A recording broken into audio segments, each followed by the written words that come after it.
Big five ವಿಶೇಷ ಮತ್ತೆ ಮುಂದುವರಿಸ್ತಾ ಇದ್ದೀನಿ. ದಿಲೀಪ್ ಅವರೀಗ ಸ್ಟಾರ್ಟಿಂಗ್ ಈಗ ಒಂದು ಕಡೆ ಮೊದಲು ಅರೆಸ್ಟ್ ಆಗಿದ್ದಾಯಿತು, ಕೆಲ ದಿನಗಳ ಕಾಲ ಜೈಲಲ್ಲಿ ಇದ್ದಿದ್ದಾಯಿತು, ರಾಜಾತಿಥ್ಯ ಸಿಕ್ಕಿದ್ದೂ ಆಯಿತು, ಅಧಿಕಾರಿಗಳು ಸಸ್ಪೆಂಡ್ ಆಗಿದ್ದೂ ಆಯಿತು, ಬಳ್ಳಾರಿ ಜೈಲು ದರ್ಶನ್ಗಾಗಿದ್ದೂ ಆಯಿತು.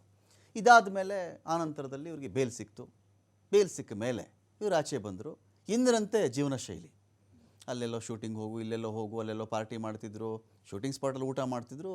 ಆ ಫೋಟೋನ ನೀವು ಯಾವ ಥರ ಬೇಕಾದ್ರೂ ವಿಶ್ಲೇಷಣೆ ಮಾಡ್ಬೋದು.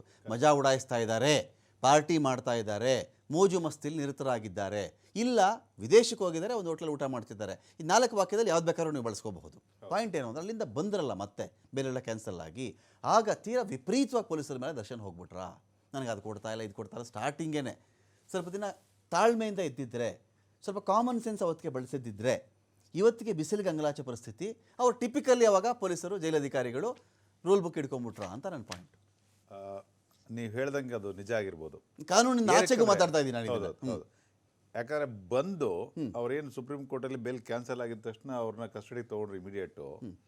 ತೊಗೊಂಡಾಗಿ ಇಮಿಡಿಯೇಟ್ ಅವ್ರ ವಕೀಲರ ಮುಖಾಂತರ ಒಂದು ಅರ್ಜಿ ಹಾಕ್ಸ್ತಾರೆ. ಏನಂತ, ಅದು ಕೊಡ್ತಾಯಿಲ್ಲ, ಇದು ಕೊಡ್ತಾಯಿಲ್ಲ, ಅವರಿಗೆ ಸೊಳ್ಳೆ ಕಡಿತಾ ಇದೆ, ಮರಗಕ್ಕೆ ಬಿಡ್ತಾಯಿಲ್ಲ, ಕಾಯಿಲೆ ಕೊಡ್ತಾಯಿಲ್ಲ, ಮಂಚ ಕೊಟ್ಟಿಲ್ಲ, ಹಾಸಿಗೆ ಕೊಟ್ಟಿಲ್ಲ, ತಲೆದಿಂಬು ಕೊಟ್ಟಿಲ್ಲ, ಬ್ರಷ್ ಕೊಟ್ಟಿಲ್ಲ, ಸೋಪ್ ಕೊಟ್ಟಿಲ್ಲ, ಏನೂ ಕೊಟ್ಟಿಲ್ಲ ಅಂತ ಹೇಳ್ಬಿಟ್ಟು ಒಂದು ಅಪ್ಲಿಕೇಶನ್ ಹಾಕ್ಬಿಟ್ಟು ಪೊಲೀಸವ್ರ ಮೇಲೆ ಅಲಿಗೇಷನ್ ಮಾಡಿಬಿಟ್ಟು ಒಂದು ಅಂದರೆ ಬೇಕಾಗೇ ಮಾಡ್ತಿದ್ದಾರೆ ಅನ್ನೋ ರೀತಿಯಲ್ಲಿ ಇವರು ಬಿಂಬಿಸ್ತಾರೆ.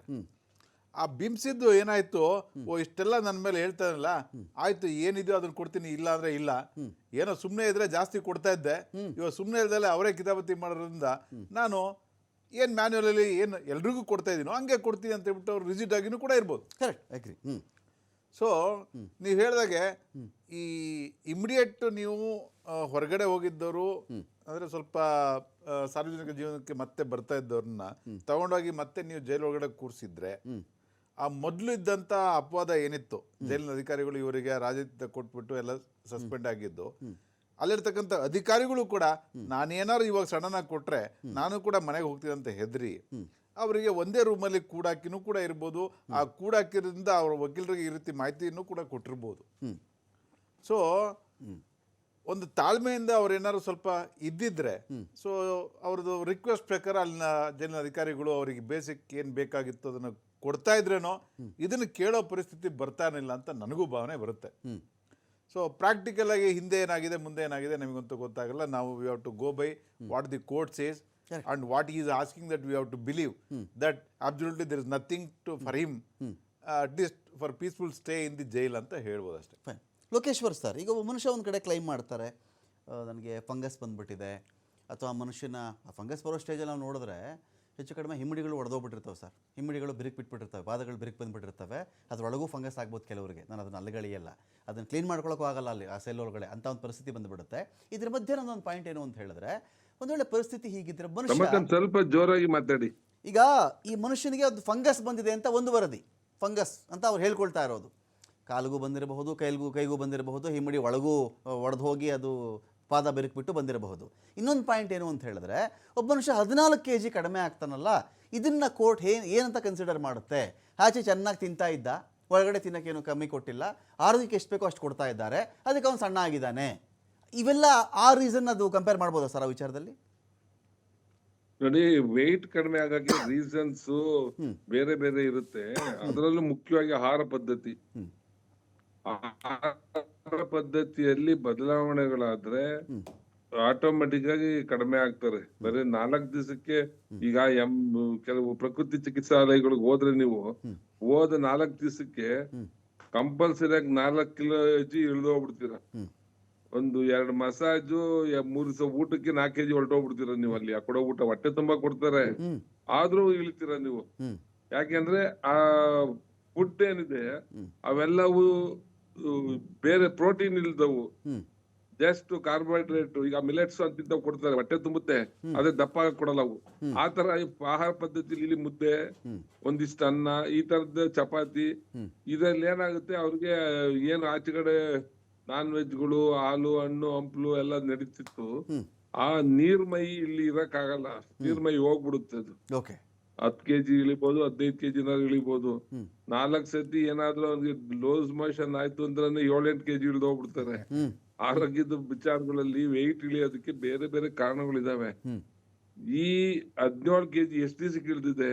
ಹ್ಮ್ ಸುಮಾರು 2-3 ತಿಂಗಳಾಗೈತೆ ಆತ ಬಂದು ಈಗ ಒಳಕ್ಕೆ ಹ್ಮ್ ಇಳ್ದಿದೆ. ಹ್ಮ್ ಅದು ಸ್ಟಾಗ್ನೆಂಟ್ ಆಗುತ್ತೆ ಮುಂದೆ. ಹ್ಮ್ ಇಲ್ಲಿಯವರೆಗೂ ಏನಾಗಿದೆ, ಅದಕ್ಕೆ ಡಾಕ್ಟರ್ಸ್ ಬೇರೆ ತರ ವೆಯ್ಟ್ ಇಳಿಯಕ್ಕೆ ಕಾರಣ ಇದ್ದಿದ್ರೆ ಲೋಕೇಶ್ ಇನ್ನೊಂದು ಕೇಳ್ಬಿಡ್ತೀನಿ ಸರ್. ಈಗ ರಾಜಾತಿಥ್ಯ ಅನ್ನೋ ಒಂದು ಕೇಸ್ ಅಂತ ಬಂದಾಗ ನಮ್ಮೆಲ್ರಿಗೂ ತುಂಬ ಚೆನ್ನಾಗಿ ಗೊತ್ತಿರೋದು, ಇಡೀ ಕೇಸಲ್ಲಿ ಈ ಕಡೆ ದರ್ಶನ್ ಮತ್ತು ಇನ್ನೊಬ್ಬ ವ್ಯಕ್ತಿ ಇರಬಹುದು. ಈ ರೇಣುಕಾಸ್ವಾಮಿ ಕೊಲೆ ಆರೋಪಿಗಳಲ್ಲಿ ದರ್ಶನ್ ಸೇರಿದಂತೆ ಒಬ್ಬರು ಅಥವಾ ಇಬ್ಬರು ಇರ್ಬೋದು ಸರ್. ಈ ಇಡೀ ಎಲ್ಲ ಆರೋಪಿಗಳನ್ನು ಕೂಡ ಯಾರಿಗೂ ರಾಜಾತಿಥ್ಯ ಸಿಗದೇ ಇರಬಹುದು, ದರ್ಶನ್ ಟ್ರೀಟ್ ಮಾಡ್ದಂಗೆ ಬೇರೆಯವ್ರನ್ನ ಟ್ರೀಟ್ ಮಾಡದೇ ಇರಬಹುದು, ಅವ್ರಿಗೆ ಏನೂ ಸಿಗದೇ ಇರಬಹುದು, ನಾರ್ಮಲ್ ಆಗಿದ್ದಿರಬಹುದು. ಬಟ್ ಎಲ್ಲರೂ ಒಂದೇ ತಗಡಿಯಲ್ಲಿ ತೂಗ್ತಾ ಇದ್ದಾರೆ ಈಗ ಇದು ಜೈಲಲ್ಲಿ ಅಂತ. ಈಗ ಈ ಗ್ಯಾಂಗೆ ಅನ್ನೋ ರೀತಿಲಿ ಟ್ರೀಟ್ ಮಾಡ್ತಾ ಇದ್ದಾರೆ. ಅಲ್ಲಿ ಕಾರ್ ಓಡಿಸೋನು ಇದ್ದಾನೆ ಸರ್, ಕಾರ್ ಓಡಿಸೋನು ಇದ್ದಾನೆ, ಒಬ್ಬ ಸಾಫ್ಟ್ವೇರ್ ಇಂಜಿನಿಯರು ಇದ್ದಾನಲ್ಲಿ, ಆಯಿತಾ, ಯಾರೋ ಅಭಿಮಾನಿನೂ ಇದ್ದಾನೆ, ಯಾವುದೋ ಒಂದು 3-4 ಜನ ಇವ್ರು ಹೇಳ್ದಂಗೆ ಕೇಳಿದವರು ಇದ್ದಾರೆ. ಇದ್ರ ಮಧ್ಯದಲ್ಲಿ ಆ ಬೈಫರ್ಕೇಷನ್ ಬರಲ್ವಾ ಇದರಲ್ಲಿ ಅಂತ? ಇಲ್ಲ, ಆತರ ಇದ್ರೆ ಅವರೆಲ್ಲ ಅಪ್ಲಿಕೇಶನ್ ಹಾಕ್ಬೇಕಿತ್ತಲ್ಲ ಇವ್ರ ಜೊತೆ. ಅವ್ರು ಅಪ್ಲಿಕೇಶನ್ ಹಾಕ್ಬೇಕಿತ್ತಲ್ಲ, ನಮಗೂ ಸರಿಯಾಗಿ ಊಟ ಕೊಡ್ತಿಲ್ಲ, ಸರಿಯಾಗಿ ಇದ್ ಮಾಡ್ತಿಲ್ಲ, ನಮಗೂ ಬೆಡ್ ಬೇಕು ಅದ್ ಬೇಕು ಅಂತ. ಅವ್ರ್ಯಾಕೆ ಆಗ್ತಿಲ್ಲ? ಓಕೆ, ಇವ್ರೊಬ್ರು ಯಾಕೆ ಆಗ್ತಾ ಇದ್ದಾರೆ? ಹೌದಲ್ವಾ? ಅವ್ರ ಲಾಯರ್ಸ್ ಇವ್ರ ಲಾಯರ್ಸ್ ಎಲ್ಲ ಗೊತ್ತಾಗ ಒಬ್ರಿಗೊಬ್ರು ಮಾತಾಡ್ಕೊಂಡಿದ್ದಾರೆ, ಅಪ್ಲಿಕೇಶನ್ ಎಲ್ಲದಕ್ಕೂ ಹಾಕೋದು. ಓಕೆ.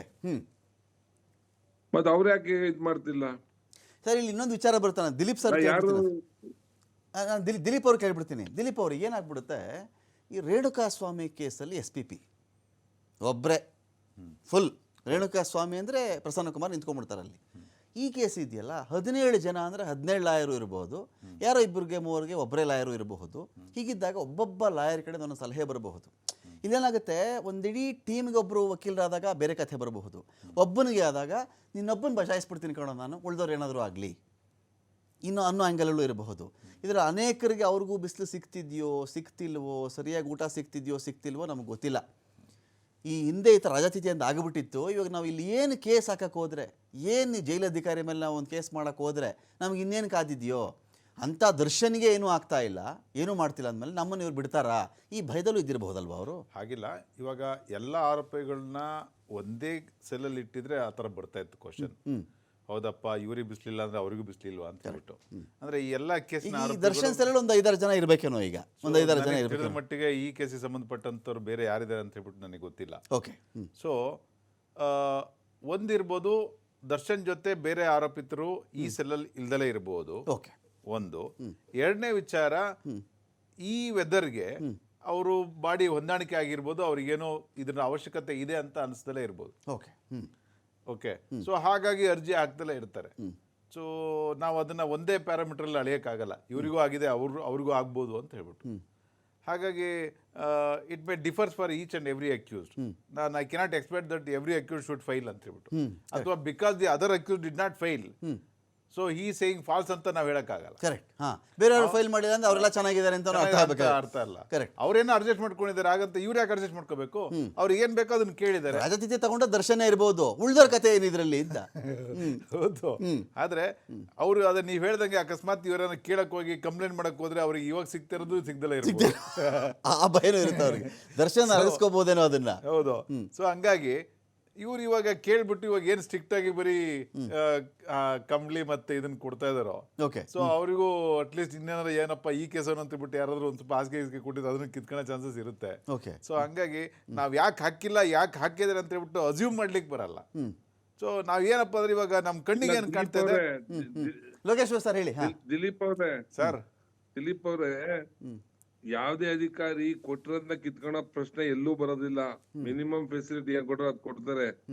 ಎಕ್ಸ್ಟ್ರಾ ಕೊಡ್ಬೇಕು ಅನ್ನೋ ಮನ್ಸು ನಿಂತು ಹೋಗ್ಬೋದು ಅಷ್ಟೇ ವಿನ ಏನಾದ್ರು ಓಲಿ ಕೊಡೋಣ ಇವ್ರಿಗೂ ಪಾಪ ಅಂತ ಏನಾದ್ರು ಎಕ್ಸ್ಟ್ರಾ ರಿಸ್ಕ್ ತಗೊಂಡ್ ಮಾಡ್ತಾರಲ್ಲ, ಆ ಕೆಲ್ಸಗಳು ನಿಂತು ಹೋಗ್ಬಿಟ್ಟಿದಾವೆ ಈಗ. ಅದೌದು. ಪ್ರಾಬ್ಲಮ್ ಇಲ್ಲ, ಇದು ಇವ್ರಿಗೆ ಎಕ್ಸ್ಟ್ರಾ ಆರಾಮಾಗಿ ಸಿಕ್ತಿದ್ದು ಇಲ್ದಂಗಾಗಿದೆ. ಬೇರೆ ಸಿಗ್ತಾ ಇರ್ಬೋದು, ಅದಕ್ಕೆ ಅವ್ರು ಕಂಪ್ಲೇಂಟ್ ಮಾಡ್ದಲ್ಲೇನು ಇರ್ಬೋದು, ಅದೂನು ಪ್ರಶ್ನೆ ಇದೆ. ನಾನು ಅವ್ರ ಅಪ್ಲಿಕೇಶನ್ ಹಾಕಿಲ್ಲ ಯಾಕೆಂದ್ರೆ ಕ್ವಶನ್ ಅದಕ್ಕೆ ಹೇಳ್ತಾ ಇರೋದು. ಸಂಭವ ಮ್ಯಾನೇಜ್ ಮಾಡ್ಕೊಳೋ ವಿಚಾರ ಇಂಥದ್ರಲ್ಲಿ ಆಗಬೇಕಾಯ್ತು. 17,000 ಜನ ಆರೋಪಿತರಲ್ಲಿ ನೀವ್ ಒಬ್ರೇ ಈ ವಿಚಾರನೆ ಪ್ರತಿ ಸತಿ ಕೋರ್ಟ್ಗೆ ತರ್ತಾ ಇರೋದ್ರಿಂದ ಅದು ನಿಮಗ್ ತೊಂದರೆ ಆಗ್ತಿದೆ ಅಂತ ಯಾಕೆ ಯೋಚನೆ ಮಾಡ್ತಿಲ್ಲ ಅನ್ನೋ ಪ್ರಶ್ನೆ ಆಗ್ಬೇಕಿತ್ತು. ಅವ್ರಿಗೆ ಗೈಡ್ ಮಾಡೋಂತ ಅಡ್ವೊಕೇಟ್ಸ್ ಇರ್ಲಿ ಅಥವಾ ವೆಲ್ ವಿಷರ್ಸ್ ಇದನ್ನ ಯಾಕೆ ಯೋಚನೆ ಮಾಡ್ತಿಲ್ಲ ಅಂತ.